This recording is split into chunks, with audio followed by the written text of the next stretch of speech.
সুজি আর আলু দিয়ে তৈরি করে নিতে পারবেন দারুণ টেস্টি মুচমুচে মুখরোচক স্ন্যাক্স রেসিপিটি। আসসালামু আলাইকুম বন্ধুরা, কিচেন বাঙালিয়ানা চ্যানেলে আপনাদের সবাইকে স্বাগত জানাই। এই নাস্তাগুলো এতটা মুচমুচে কুরকুরে হয় যে একবার কাউকে বানিয়ে খাওয়ালে আবার খাওয়ার রিকোয়েস্ট আসবে, আর বানিয়ে 2-3 ঘন্টা রেখে দিলেও কিন্তু অনেকটাই মুচমুচে কুরকুরে থাকে। তো নাস্তাগুলো তৈরি করে নেওয়ার জন্য আমি এখানে 2টো মিডিয়াম সাইজের আলু আগে থেকে সেদ্ধ করে নিয়েছি, আর এখানে মেজারমেন্ট কাপের হাফ কাপ সুজি নিয়ে নিয়েছি। এখানে নাস্তাগুলোর পরিমাণ বাড়িয়ে নিতে চাইলে সুজির পরিমাণটাও বাড়িয়ে নিতে হবে। তো প্রথমে সেদ্ধ আলু দুটোর খোসাটাকে ভালোভাবে ছাড়িয়ে নিচ্ছি। তো দুটো আলুরই খোসাটাকে ছাড়িয়ে নিয়েছি। এবার আলু দুটোকে একটা গ্রেটারের সাহায্যে গ্রেট করে নিচ্ছি। চাইলে আপনারা ম্যাশার দিয়ে ম্যাশ করেও নিতে পারেন কিংবা হাত দিয়ে ভেঙে নিতেও পারেন। তো আলুটা ভালোভাবে গ্রেট করে নিয়েছি। এবার কড়াইয়ের মধ্যে 1 টেবিল চামচ পরিমাণ সয়াবিন তেল দিয়ে দিয়েছি। তেলটা হালকা গরম হয়ে গেলে দিয়ে দেব পেঁয়াজ কুচি। এবার পেঁয়াজটা একটু নাড়াচাড়া করে নিয়ে হালকা করে ভেজে নেব। তো 2 মিনিট পেঁয়াজটাকে হালকা করে ভেজে নিয়েছি। এবার এখানে কিছু মশলা দিয়ে দেব। তো এবার এখানে সামান্য পরিমাণ আদা রসুন বাটা দিয়ে দিচ্ছি। আদা রসুন বাটা দেওয়ার পর আদা রসুনের কাঁচা গন্ধ চলে যাওয়া পর্যন্ত একটু ভেজে নিতে হবে। তো আদা রসুনটা যখন ভাজা হয়ে গেছে তখন এখানে সামান্য পরিমাণ হলুদের গুঁড়ো দিয়েছি, আর দিয়েছি ভাজা জিরা গুঁড়ো, আর অল্প করে চাট মশলা দিয়ে দিয়েছি, আর দিয়ে দিচ্ছি স্বাদ মতো লবণ, আর ঝালের জন্য একটু কাঁচামরিচ কুচি করে দিয়ে দিয়েছি। চাইলে আপনারা গুঁড়ো মরিচও দিতে পারেন। এবার সব কিছু আবার একটু নাড়াচাড়া করে মিশিয়ে নিচ্ছি। এখানে গুঁড়ো মশলাগুলো দেওয়ার সময় কিন্তু অবশ্যই গ্যাসের ফ্লেমটা লোতেই রাখতে হবে, তা না হলে গুঁড়ো মশলাগুলো পুড়ে যেতে পারে। তো মশলাগুলো মিশিয়ে নেওয়ার পর সেদ্ধ করা আলুটা দিয়ে একটু ভালো করে নাড়াচাড়া করে মিশিয়ে নিয়েছি। তারপর উপর থেকে একটু ধনেপাতা কুচি ছড়িয়ে দিয়ে আবার একটু ভালো করে মিশিয়ে নিচ্ছি। তো এবার আলুটা ভালোভাবে মিশিয়ে নেওয়া হয়ে গেছে। এবার এটাকে প্লেটের ওপর তুলে নিচ্ছি। তারপর এক সাইডে রেখে দেব, তারপর বাকি কাজগুলো করে নিব। তো এবার এই কড়াইটা পরিষ্কার করে নিয়ে আবারও কড়াইয়ের মধ্যে 1 টেবিল চামচ পরিমাণ সয়াবিন তেল দিয়ে দিয়েছি। এবার তেলটা হালকা গরম হয়ে গেলে অল্প করে একটু জিরা দিয়ে দিয়েছি। একেবারে সামান্য পরিমাণ গোটা জিরা দিয়ে দিয়েছি। জিরাটাকে হালকা নাড়াচাড়া করে ভেজে নিয়েছি। এবার এখানে মেজারমেন্ট কাপ মেপে হাফ কাপ পরিমাণ পানি দিয়ে দিয়েছি। যেহেতু আমি এখানে হাফ কাপ পরিমাণ সুজি ব্যবহার করব, তাই এখানে হাফ কাপ পরিমাণ পানি দিয়েছি। পানির মধ্যে সামান্য পরিমাণ লবণ আর চিনি দিয়ে দিচ্ছি। এতে করে সুজির টেস্টটা কিন্তু খুব ভালো আসবে। তো এবার একটু ভালোভাবে মিশিয়ে নিয়েছি। তো এখানে যতটা পরিমাণ সুজি নেবেন ঠিক ততটা পরিমাণই কিন্তু পানি নিতে হবে। তো এবার সুজিটা এখানে দিয়ে দেওয়ার পর এটাকে অনবরত নাড়াচাড়া করে নিতে হবে, আর অবশ্যই গ্যাসের ফ্লেমটা লোতে রাখতে হবে। তো লোতে রেখে দিয়ে একটু নাড়াচাড়া করে নিয়ে দেখবেন কিছুক্ষণের মধ্যে এটা খুব সুন্দর একটা ডোয়ের মতো তৈরি হয়ে যাবে। তো এটাকে খুব ভালো করে নাড়াচাড়া করে নিয়েছি, আর দেখুন অল্প সময়ের মধ্যেই কিন্তু একটা শক্ত ডো তৈরি হয়ে গেছে। তো এরকম আঠালো ডোয়ের মতো হয়ে যাবে, তখন এটাকে নামিয়ে নিতে হবে।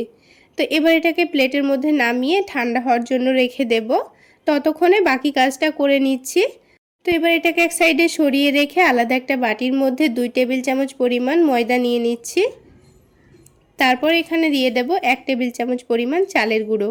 এতে করে কিন্তু ওপর থেকে অনেকটাই ক্রিস্পি হবে। তারপর সামান্য পরিমাণ লবণ দিয়ে দিচ্ছি। একেবারে সামান্য পরিমাণ দিয়ে দিচ্ছি কালো জিরা, আর হাফ টেবিল চামচ পরিমাণ দিয়েছি সাদা তিল। তার সাথে দিয়ে দিয়েছি সামান্য পরিমাণ আজওয়াইন। এবার একটু ঝালের জন্য এখানে চিলি ফ্লেক্স দিয়ে দিচ্ছি। এবার সবশেষে অল্প করে একটু ধনেপাতা কুচি দিয়ে দিচ্ছি। এইভাবে ব্যাটারের মধ্যে যদি একটু কালো জিরা, চিলি ফ্লেক্স, সাদা তিল, তারপরে ধনেপাতা কুচি দেওয়া যায় তাহলে নাস্তাগুলো দেখতে অনেকটাই লোভনীয় মনে হয়। তারপর এখানে বারে বারে অল্প অল্প করে পানি দিয়ে একটা পাতলা ব্যাটার তৈরি করে নেব। পানিটা কিন্তু এখানে একেবারে দিয়ে ফেলা যাবে না, তা না হলে এই ব্যাটারের মধ্যে কিন্তু দলা দলা ভাব থেকে যেতে পারে। তাই বারে বারে পানি দিতে হবে আর নাড়তে থাকতে হবে। তারপর এটাকে একটা পাতলা ব্যাটার তৈরি করে নিতে হবে। তো দেখুন আমি কিন্তু এখানে একটা পাতলা ব্যাটার তৈরি করে নিয়েছি। এবার এই ব্যাটারটাকে আমি এক সাইডে রেখে দিচ্ছি। আর বন্ধুরা, আপনারা যদি মনে করেন এভাবে ব্যাটারটা না তৈরি করে এমনি নাস্তাগুলো ভেজে নেব, তাও কিন্তু হবে। তো এই ডোটা কিন্তু খুব বেশি ঠান্ডা করে ফেলা যাবে না, হালকা গরম থাকা অবস্থাতেই মথে নিতে হবে।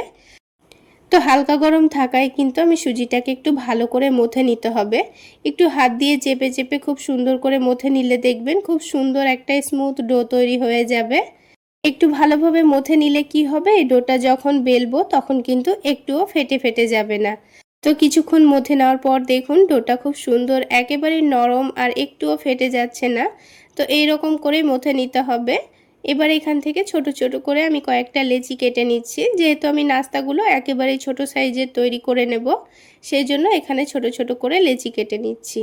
এখানে নাস্তাগুলো আপনারা আপনাদের পছন্দ মতো করে তৈরি করে নিতে পারবেন। তো আমি এখানে সামান্য পরিমাণ তেল বোর্ডের ওপর মাখিয়ে নিয়েছি। তারপরে একটা করে লেচি নিয়ে হাতের তালুতে একটু ভালোভাবে গোল করে বল তৈরি করে নেব। তারপর এখানে একটু পাতলা করে বেলে নিতে হবে। তো দেখুন আমি কিন্তু এই রুটিটাকে একটু লম্বা করে পাতলা করে বেলে নিয়েছি। তো এই একটা রুটি থেকে কিন্তু আমাদের দুটো নাস্তা তৈরি হয়ে যাবে। তো দেখুন আমি কতটা পাতলা করে রুটিটা বেলে নিয়েছি। এবার মধ্যে থেকে এটাকে কেটে দিয়েছি। তো বন্ধুরা আজকের এই নাস্তাগুলো আমি সিঙ্গারা শেপ দিয়ে নেব, সেই জন্য এখানে এইভাবে কেটে নিয়েছি। তবে আপনাদের পছন্দ মতো যে কোনো নাস্তা শেপ দিয়ে নিতে পারেন। এবার আলুর পুরটাই রুটির মধ্যেখানে রেখে দিয়ে একদিকটা একটু ভালোভাবে চেপে দিতে হবে। তারপর মধ্যেখানে আলুর পুরটা আরও একটু বেশি করে দিয়ে নিচের দিকটাও একটু ভালোভাবে চেপে দিয়েছি। তো এইভাবে আপনাদের নাস্তাগুলো তৈরি করতে একটু কঠিন মনে হলে আপনারা আপনাদের পছন্দ মতো যে কোনো শেপে নাস্তাগুলো তৈরি করে নিতে পারেন। তো দেখুন একটা নাস্তা কিন্তু আমাদের তৈরি করা হয়ে গেল। তো আপনাদের বোঝার সুবিধার্থে আমি আরও একটা নাস্তা আপনাদের তৈরি করে দেখিয়ে দিচ্ছি। তো দেখুন খুবই সহজ পদ্ধতিতে আপনারা তৈরি করে নিতে পারবেন একটু ভালো করে দেখে নিলে। তো এই নাস্তার সাইডগুলো যখন একটু চেপে দেবেন তখন কিন্তু একটু ভালোভাবে মুখটা বন্ধ করে নিতে হবে, তা না হলে তেলে দেওয়ার সময় কিন্তু সাইডগুলো একটু ফেটে ফেটে যেতে পারে। তো ভাজার সময় দু একটা সাইড কিন্তু আমার ফেটে গেছিলো, সেই জন্যই আমি বলে দিলাম একটু ভালো করে চেপে মুখটা বন্ধ করে দিতে হবে। তো সবগুলো নাস্তা আমি ঠিক একইভাবে তৈরি করে নেব। আর দেখুন সিঙ্গারা শেপ দেওয়ার জন্য কিন্তু নাস্তাগুলো দেখতে কতটা লোভনীয় মনে হচ্ছে। তো এইভাবে সবগুলো তৈরি করে নেওয়ার পর যে ব্যাটারটা আমি রেডি করে রেখেছিলাম, তো এই ব্যাটারটাকে আবার একটু ভালো করে নাড়াচাড়া করে মিশিয়ে নিচ্ছি। তারপর দেখুন এই ব্যাটারের মধ্যে একটু ভালোভাবে ডুবিয়ে নিয়ে এটাকে তেলের মধ্যে ছেড়ে দিলেই কিন্তু হবে। তবে আপনারা ব্যাটারটা যদি নাও তৈরি করতে চান, এমনিও ভেজে নিতে চান, তাও কিন্তু হবে। তো এখানে আমি পরিমাণ মতো তেল নিয়ে নিয়েছি। তারপর তেলটা একটু ভালোভাবে গরম করে নিতে হবে। তো তেলটা ভালোভাবে গরম করে নেওয়ার পর একটা একটা করে নাস্তাগুলো এই ব্যাটারের মধ্যে ডুবিয়ে দিয়ে দিচ্ছি। আর বন্ধুরা এখানে কিন্তু কড়াইটাকে একটু ভালোভাবে গরম করে নেবেন, দেখবেন যেন এই নাস্তাগুলো নিচে থেকে না লেগে যায়। তো তেলটা একটু ভালোভাবে গরম করে নিয়ে নাস্তাগুলো দিতে হবে। তারপর যখন নাস্তাগুলোর একদিকে একটু ভালো কালার চলে আসবে তখন কিন্তু গ্যাসের ফ্লেমটা মিডিয়ামে রেখে নাস্তাগুলোকে ভেজে নিতে হবে। তো একটু সময় নিয়ে নাস্তাগুলো ভেজে নিলে দেখবেন এগুলো কিন্তু অনেকক্ষণ পর্যন্ত মুচমুচে থাকে আর খেতেও কিন্তু ভীষণ মজার হয় বন্ধুরা। একবার যদি এই পদ্ধতিতে কাউকে বানিয়ে খাওয়ান তাহলে কিন্তু আবার বানিয়ে খাওয়ার রিকোয়েস্ট আসবে, এতটাই টেস্টি হয়। তো দেখুন নাস্তাগুলো একটু বেশি লাল লাল করে আমি ভেজে নিয়েছি। আপনারা আপনাদের পছন্দ মতো কালার করে ভেজে নেবেন। তো বন্ধুরা আজকের এই সুজি আলুর নাস্তা রেসিপি যদি আপনাদের ভালো লেগে থাকে তাহলে অবশ্যই একটা লাইক শেয়ার করে দেবেন। আর আমার এই সহজ রেসিপিগুলো যদি ইউটিউব চ্যানেল থেকে দেখে থাকেন চ্যানেলটি সাবস্ক্রাইব করে দেবেন। আর ফেসবুক পেজ থেকে দেখে থাকলে পেজটি ফলো করে দেবেন। এবার এই নাস্তাগুলোকে আমি টমেটো সসের সঙ্গে পরিবেশন করে নিচ্ছি। বন্ধুরা এইভাবে বানিয়ে চাইলে বাচ্চাদের স্কুল টিফিনেও দিতে পারবেন কিংবা সকাল বিকেলের নাস্তায়ও খেতে পারবেন। আর চায়ের সাথে খেতে তো ভীষণ মজার হয় বন্ধুরা। একটা ভেঙেও দেখিয়ে দিচ্ছি, আর আওয়াজ শুনলে বুঝতে পারবেন কতটা মুচমুচে হয়েছে।